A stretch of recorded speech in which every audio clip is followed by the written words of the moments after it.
Good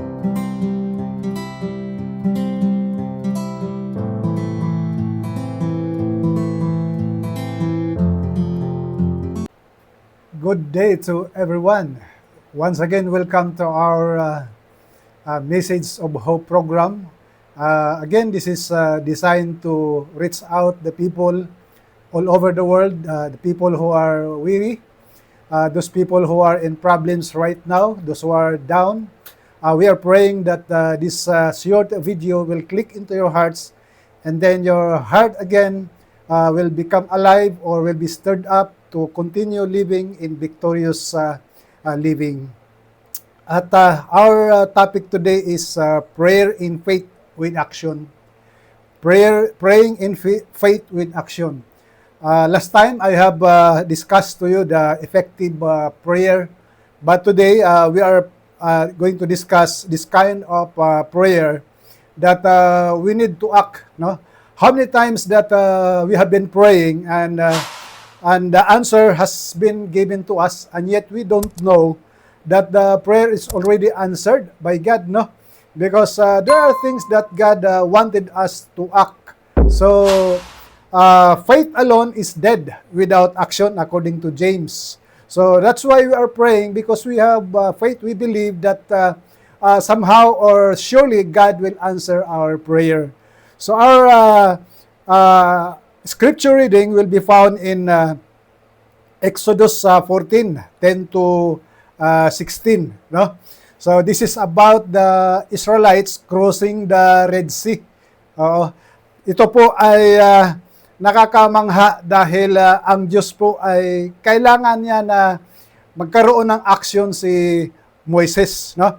But before that, I have an introduction here. A very important statement by John Wesley. Si John Wesley po ay 17th century. Siya yung nagministeryo na kung saan nagkaroon ng revival sa Europe. No? At ito po ay naging daan upang ma-establish ang Methodist Church all over the world. No? Ganyan ka galing or ganyan ka powerful si John Wesley na ginamit siya ng Panginoon. Ang sabi niya, without God, man cannot. Without man, God will not. No? Very deep itong statement ito. Kasi without God, man cannot. Ibig sabihin, kung wala ang Diyos, walang magawa ang tao. Pero on the other hand, without man, God will not. Wala din gagawin ng Diyos kung wala ang tao. So meaning, man is powerless without God. And God also will not do something without man, no? So somehow there will be a partnership with between God and man, no?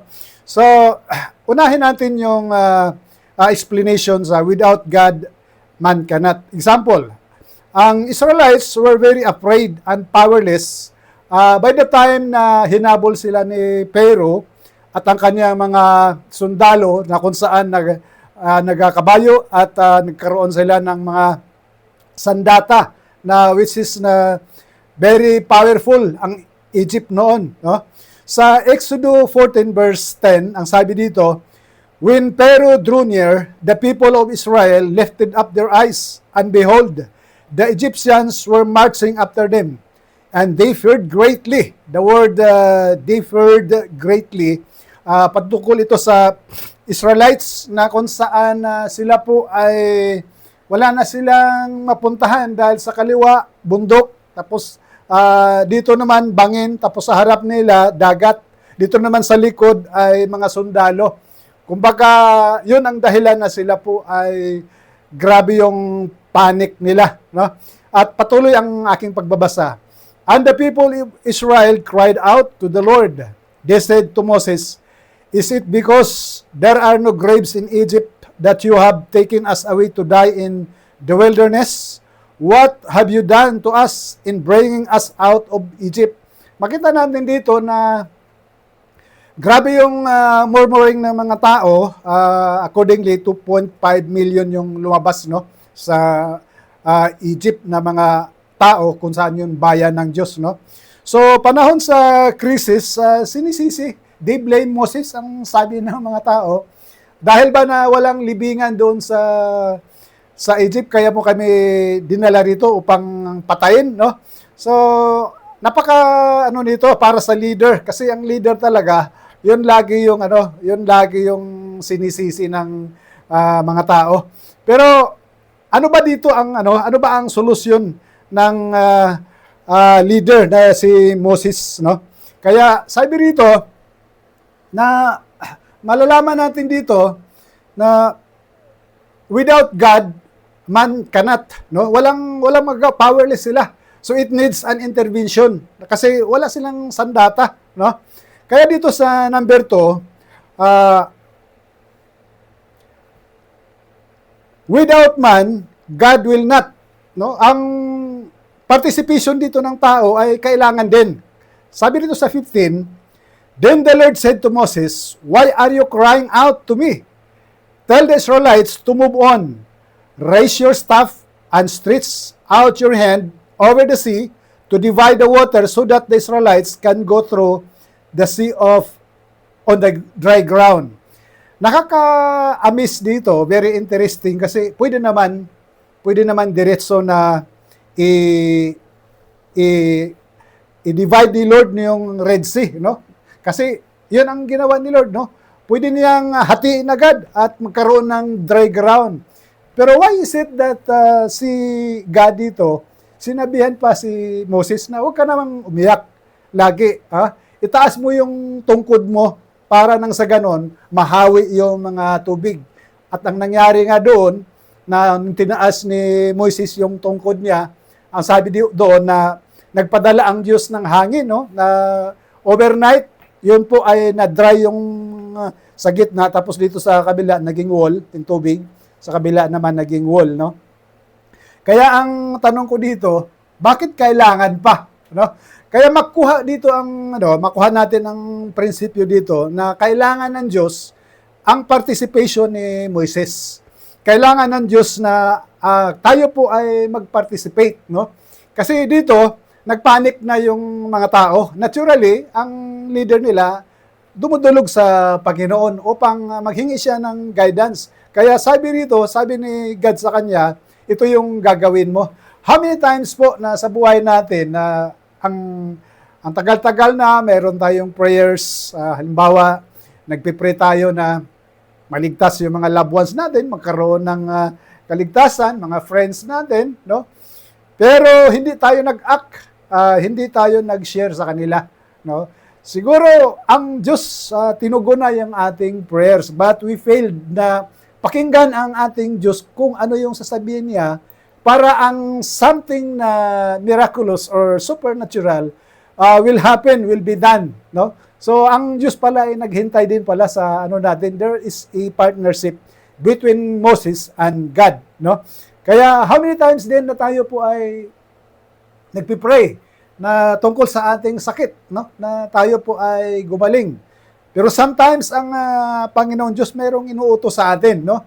Halimbawa, maraming beses ako nakabasa sa Biblia na si Lord, sinasabihan lang niya yung mga paralitiko, stand up, no? Tumayo ka at buhatin mo ang iyong higaan, no? Kung tutusin, hindi talaga makakatayo yung tao dahil nakalatay sa banig ng karamdaman, no? Diyan sa John chapter 5, na doon sa pool of Bethesda, no? 38 years na siya doon. Pero sabi ni God sa kanya, stand up, no? I can imagine kung ako yung may sakit, tapos sabihin mo sa akin na tumayo ka nga dyan, baka mag-away pa tayo, no? Pero dito po, malalaman natin na kailangan talaga dan pala ang participation ng isang tao o ng anak niya kung ikaw ay gusto mong gumaling, gusto mong magkaroon ng katugunan sa iyong mga problema. Pero ito po yung dilemma sa mga Kristiyano kasi sometimes magaling tayo mag-pray. Magaling tayo mag-voice out kung ano yung prayer natin. Yung prayer kasi natin parang one way lang eh. Ang prayer po, two way kasi yan eh. Mag-voice out ka sa iyong prayer, then after that, kailangan po makinig tayo. No? Mag-silent ka lang. Kasi sabi ko nga, yung silent prayer is powerful din yan.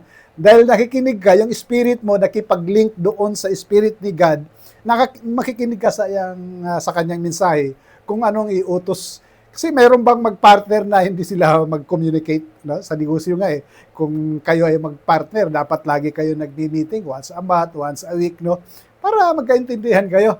Now, remember na ang ating Panginoon pala, siya yung ating partner. Remember sa Genesis, no? Yung paborito kong bersikulo na sabi diyan na, let us make man in our image, no? After our likeness, and let them have dominion, no? Sila na ang bahala dito na mamahala sa mundong ito. Tayo pinagkatiwalaan, pero somehow kailangan din natin ng guidance sa Kanya, ng guidance ng Holy Spirit. Kaya naman po ay naging masama ang sanlibutan dahil nga ni-reject ng tao yung guidance, no, sa pamagitan ng pag-disobey. So how many times na ganun ang nangyari sa atin? We have been praying for certain things na o certain problems na magkaroon ng katugunan, pero we fail to listen to His voice. No? Ang boses kasi ni Lord, hindi yan malakas. Still small voice. Na remember dong kay Elijah. No? Si Elijah, sinabi ni Lord na pumunta ka sa bundok na yon kasi mayroon akong sasabihin sa iyo. Alam niyo, dumating yung fire, pero wala doon ang boses ni Lord. Dumating yung earthquake, wala doon ang boses ni Lord. No? Pero dumating yung breeze, no? Yung banayad na hangin, nandoon pala yung boses ni Lord. Na sa buhay natin, we cannot hear the voice of God kung masyadong very loud yung boses ng sanlibutan, yung very occupied tayo, preoccupied tayo sa ating mga gawain, no? Hindi ko naman sinabi na hindi ka trabaho, pero sometimes we spend time na yung quiet time natin kasi doon natin maririnig yung boses ng ating Panginoon. So sa verse 21, sabi rito, Israelites walk on dry ground across the Red Sea. Then Moses stretched out his hand over the sea, and all that night the Lord drove the sea back with a strong east wind and turned it into dry land. So nangyari na. Tinaas na ni Moises ang kanyang tungkod at doon pa nangyari yung pagkahati, no? So yun yung point ko dito na hinihintay din ni Lord talaga yung participation natin. Kaya yung title natin, Prayer in Faith with Action. Kailangan natin mag-action. Natutuwa nga ako dito sa church namin. Maliit lang yung church namin, no? Dati kasi wala talaga kaming pangtayo ng building. Pero meron kami faith lang at saka prayer. So nagpray kami at yung 100,000 namin kasi lang lagi sa tent, no?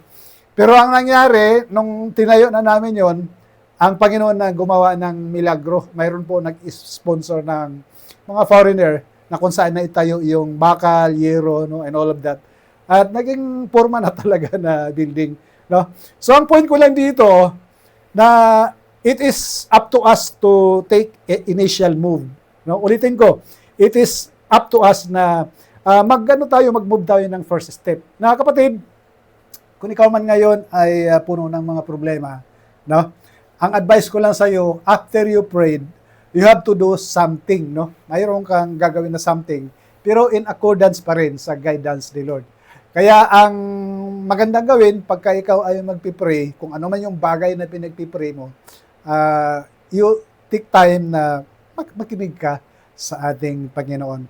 So, as we close, itong definition of prayer, meron akong kakaibang definition. Kasi usually ang definition ng prayer sa ordinary Christians, prayer is communication or communicating to God. Pero mayroong prayer na definition si Miles Monroe na it changed my perspective about prayer. Sabi rito, it is an earthly license for heavenly interference. Grabe, no? It is earthly license for heavenly interference, no? Pagbigay ng lisensya na ang Diyos magkaroon siya ng allowed siya na mag-interfere sa buhay natin. Kasi yung sinasabi ko nga sa inyo kanina, yung verse ko na Genesis na 1:26, let them have dominion. So, ibig sabihin, pinagkatiwala na sa tao. No? So, ibig sabihin, si Lord, si Yahweh, nung panahon na yon, hands off na siya. Hindi na siya makikialam sa mundo. No? Pero sa panahon sa New Testament, tinuruan na tayo nga na i-allow na natin siya.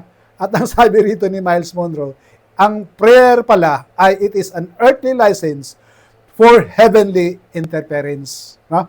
So as I close, ang aking ang aking pagkaintindi rito, supernatural thing can happen if there is a partnership of heaven and earth.